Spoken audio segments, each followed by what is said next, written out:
I'm spending all my time with you. Driving through the states, don't know what awaits. It don't matter, I'm spending all my time with you. Sa mga nag-aabang ng 2024 model na Honda Click 160, finally dumating na nga dito sa Honda Venus Tagum guys. Kaya naman hindi natin papalagpasin na hindi ito mabigyan ng review at walkthrough. At syempre tatalakayin na din natin guys yung kanyang updated price. So without further ado, let's start this video. So ayan na nga guys yung pinakabagong Honda Click 160.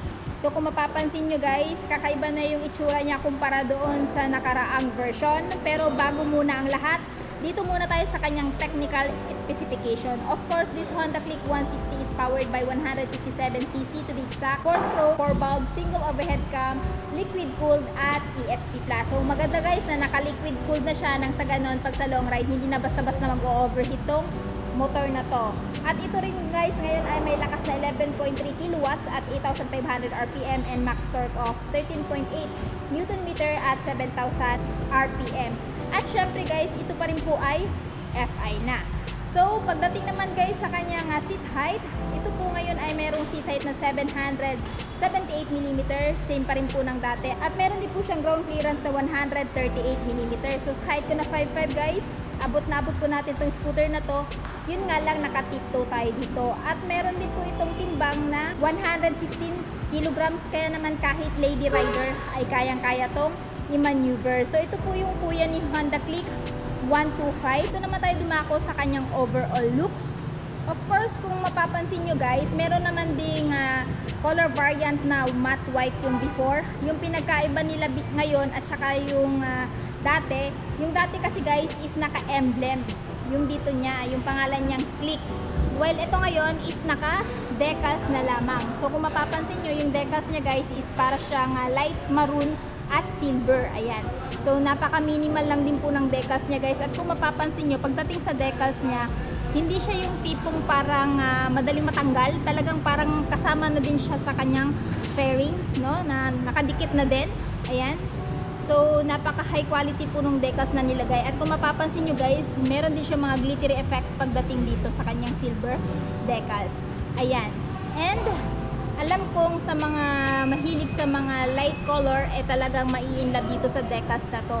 Actually, kanina, ina-analyze ko ano yung design itong decals na to. Ito pala is 160, which is yung kanyang displacement. No? Kung titingnan mo sa malayo, ayan, yung kanyang decals is 160. Itong sa baba. Ayan. No? Yung mga lining na ganyan. Tapos ito, design lang to guys na lining. And of course, yung pangalan niya. Pagdating naman dito, naka-decals din po yung kanyang Honda. Ayan. So, before kasi naka-emblem to, pero ngayon naka-decals po siya. And hindi po basta-basta siya decals guys. Napaka-high quality po niya, no? Ayan. Napaka-smooth lang din po ng texture niya. Tsaka talagang hindi mo mapapansin na decals siya. At kung hahawakan nyo, parang kasama na din po siya sa fairings niya. Ayan. At kung masisinagan siya ng araw guys, para siya nagsishimmer yung pagkaka-matte white niya. Ayan. No? So dito tayo guys sa kanyang front. Pakita ko sa inyo guys yung itsura ng kanyang headlight. Actually this one is naka-keyless pa rin, kagaya dun sa old version. Ayan. So this one is naka-LED pa rin po. Same pa rin po ng itsura niya dati. LED turn signal light at LED headlight. At equip pa rin siya ng daytime running light. Ayan. So kita nyo naman, napaka-astig ng pormahan. And pagdating dito, meron din ikaw may sticker na makikita dito, pero yung combi brake niya. So this one is hindi pa rin po naka-ABS guys, no? Naka-combi brake pa rin siya. So yung combi brake guys is isa din yung magandang feature na nilagay ni Honda dito, nang sa ganun hindi po basta-basta din maglalak yung wheel ng scooter na to. If ever pipihitin nyo yung left side na lever ng motor na to, automatic magko-combi brake. Both brakes ay gagana, 70% sa rear at 30% naman sa front wheel. In that way guys, mami-minimize nun yung paglalak ng wheel niyo pag nasa high speed kayo. Para sa akin, goods na goods yan kahit na walang ABS. And pagdating naman sa kanyang braking system sa front, naka single disc yan with a single pot na ang brand ay Tukico. And meron po siyang front tire size guys na 100/80/14 tubeless tire. Ayan, Federal yung brand. And pagdating sa cast wheel guys, napaganda din po ng design. Ayan. At para siyang dark army green yung kulay niya sa personal. No? Ayan, meron siyang malaking tire na sa front. So, makakaasa ka guys na talagang napaka-stable po ng paint nito, lalo na sa cornering. Tapos banda dito sa kanyang undercoat, napakalinis na din. Ayan, tapos yung horn niya guys, ayan, gilid.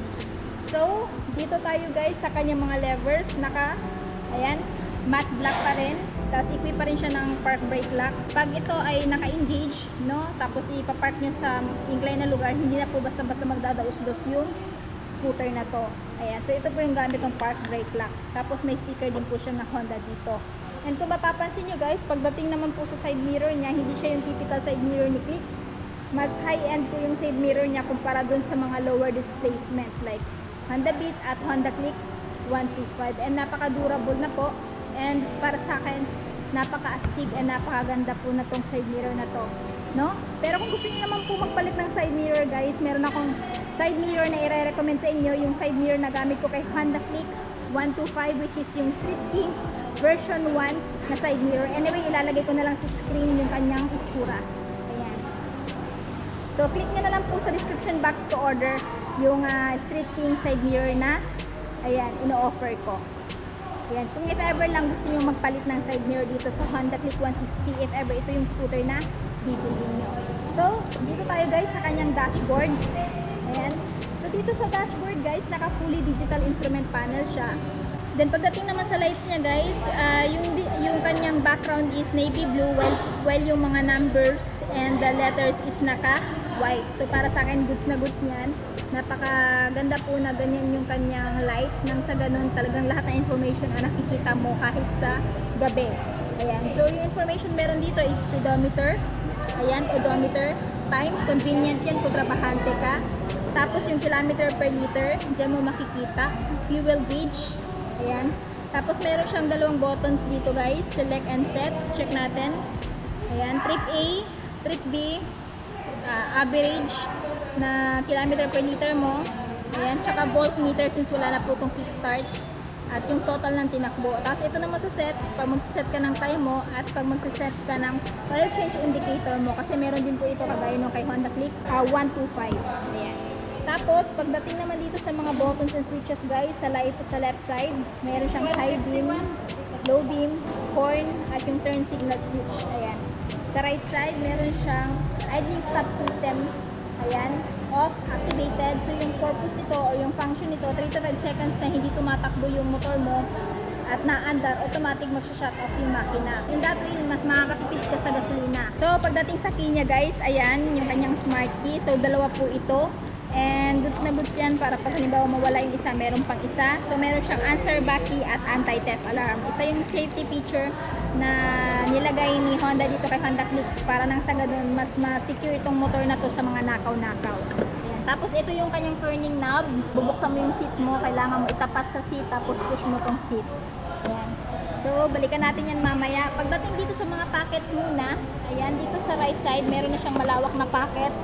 Kung ilalagay mo dyan yung mga coins mo, hindi na basta-basta mahuhulog pag magpapatakbo ka ng malakas. Tapos, dito naman, ito yung kanyang left pocket. So, meron din siyang charging port dito guys, na kung saan, pag halimbawa sa long ride, hindi ka na mamroblema na baka malobat yung phone mo. Saksak mo lang dyan, lagay mo yung phone mo dito. Ayan, habang nag-rides ka, nag-charge yung phone mo. Pero kung ayaw mo naman dyan ilagay yung phone mo, pwede ka magpalagay dito ng cellphone holder. And then, ito yung kanyang utility hook na kung saan pwede mo paglagyan mga pinamili mo pag gagamitin mo to pang shopping or pang grocery or pang malengke. Gamit na gamit yan guys. Ayan, tapos ito yung malawak niyang footboard. Actually, inspired na din dito yung footboard ni Honda Beat. And para sa akin, goods na goods na may malawak na footboard na kung saan pwede mo paglagyan ng mga pinamili mo. Ayan. So, next, dito tayo sa upuan. Pagdating sa upuan, meron pa rin siyang generous seat cushion. Naka-single tone lang siya guys, isa lang po yung design. At naka-rough na din yung texture niya, so meaning kahit anong klaseng pantalon na susutin nyo ay hindi na po dulasin sa motor na to if ever magbe-brake kayo. Ayan. So sa long ride, goods na goods dito guys kasi napaka generous na din po ng kutsyon niya, hindi na po masyado sasakit yung puwet niya dito. Ayan. Tapos sa grab bar, kung mapapansin nyo, napakaganda din po ng grab bar guys. At napakaganda din ng pagkakamount. Pero ito guys, pwede nyo tanggalin if ever magpapalagay kayo ng top box. No? Kung hindi pa rin po kayo satisfied sa kanyang underseat storage. So ito po yung kanyang underseat storage guys. Ayan, so meron dalawang gamit dito, yung kanyang tools na free. Pag bibili nyo po itong motor na to, pwede mong ilagay dito guys, meron din po na siyang tool organizer dito.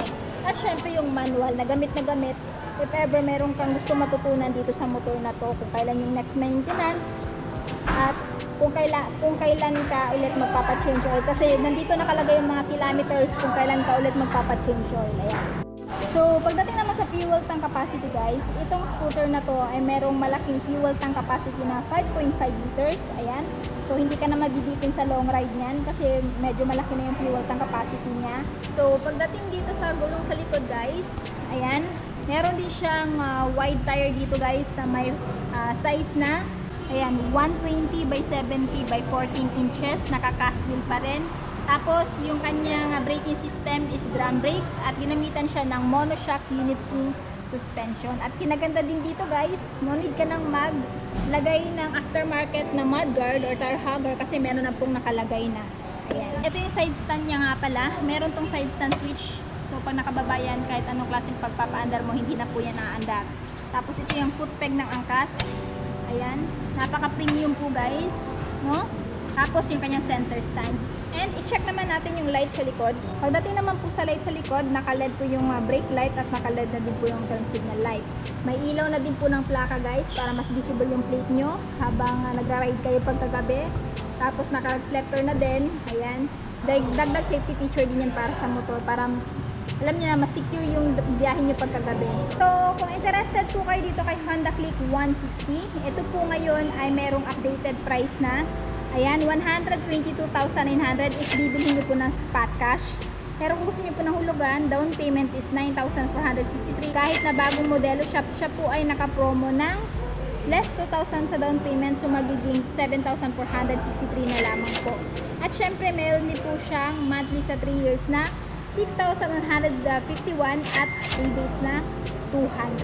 So yun na nga guys, natapos na nga natin ikutan si Honda Click 160. Ano yung masasabi nyo dito sa scooter na to?